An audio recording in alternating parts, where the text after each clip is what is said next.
If you've ever been on a night out, had a few shandies and then grabbed a doner kebab and slobbed out in front of the television, you'll know that late night TV can be a weird and wonderful place. It was here I first watched Bill and Ted blasting across time and space in a phone booth, and even Jim Carrey making the most annoying noise ever. Want to hear the most annoying sound in the world?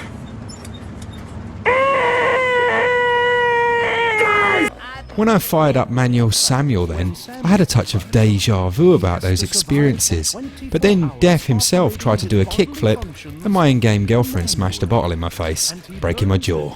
Oh, this is right up my alley. But is it any good? Let's find out.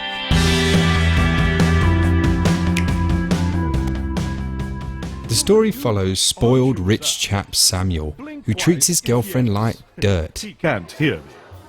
This is Sam's girlfriend, also not being heard by Sam. After perishing in a most unfortunate way, you're challenged by Def to regain your mortality through a seemingly simple task. Just survive. Only you will now have to manually control every aspect of your physical body. All the while, Def tags along for the ride to ridicule you, egg you on, or just practice his kickflips. You be okay? Can you hear me? Blink twice if yes. Still with me? Okay. So as you can imagine, trying to go about your normal life in this manner leads to some real tomfoolery, including, but not limited to, setting an army of robots loose, murdering orphans, and controlling a giant robot.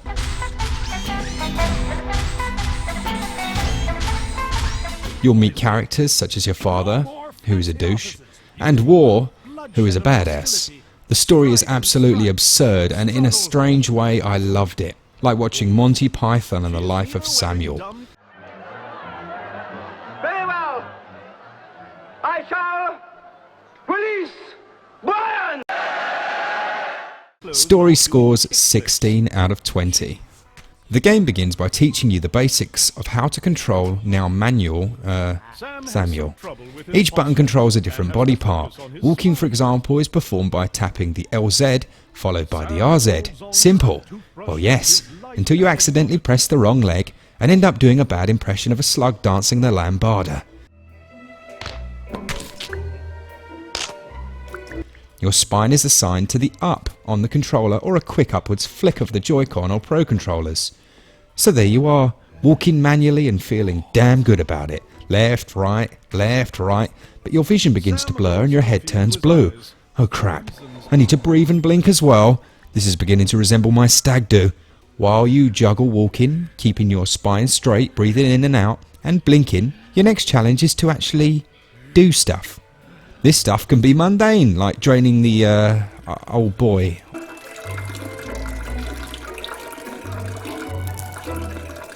Or making yourself a delightful cup of scorching hot coffee. Sam hurls coffee into his eyes, for reasons unknown. To the more challenging, driving a vehicle complete with manual gears and an accurate clutch system while dodging road grannies with War and Death flirting in the back seat. Lovely. I warned you this game was bonkers, but it also is a lot of fun.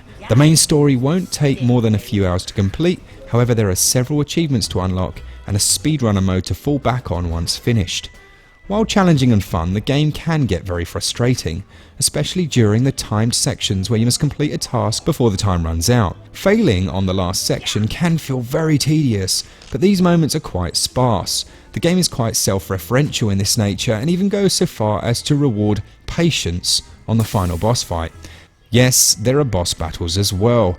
Remember how ridiculously difficult I just told you it was to walk? Well, imagine controlling a mech and fighting a boss. It gets pretty intense. Gameplay scores 15 out of 20, and the controls are so incredibly unique they deserve the 18 out of 20 I'm giving them. You cannot deny the developer has done something totally unique here, and although there are comparisons to Octodad, this is much more of an intuitive and clever system. Two unlikely friends embark on an epic journey. One of them is Sam, a rich daddy's boy who's done nothing on his own before.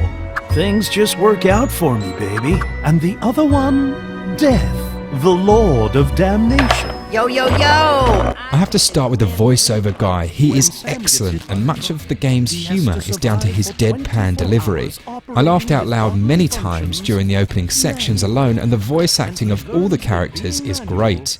It really sets the tone to the experience. While some were more annoying than entertaining, Death for example, they still fit the game perfectly. Music is great for the most part, with some standout moments. Music and sound score 16 out of 20. The game is priced at $9.99 or £9.99. Grit teeth. While annoying for us Brits as usual, it's still a very reasonable price for a really unique experience. This would be perfect for fans of more obscure humour. If you enjoy the films I mentioned, or indeed the Monty Python style shenanigans, this may be one to go for. The game is pretty short though, and I can't see many people speedrunning it really, but they could, if they wanted. I just don't think they will. Either way, it's a good price. Value scores 15 out of 20. Some people like Strange. Us Brits love Strange. I always enjoy experiences that are totally new and unique, and that is exactly what Manuel Samuel provides. It was received to rave reviews on other consoles, and I also enjoyed it. It scores a final SwitchUp score of 80%. It's not the longest, but it's certainly a memorable ride. This month we're giving our subscribers another copy of Punch Club, as well as a mystery game. So that's 2 games being given away in 1 month. Due to the comedy nature of this game, if you choose to pop a joke down in the comments, I may have a little something extra for you. I'm going to start us off. What do you call the Nintendo Wii in France? The Nintendo Yes. Ooh, sorry. Keep it Switch Up. See ya!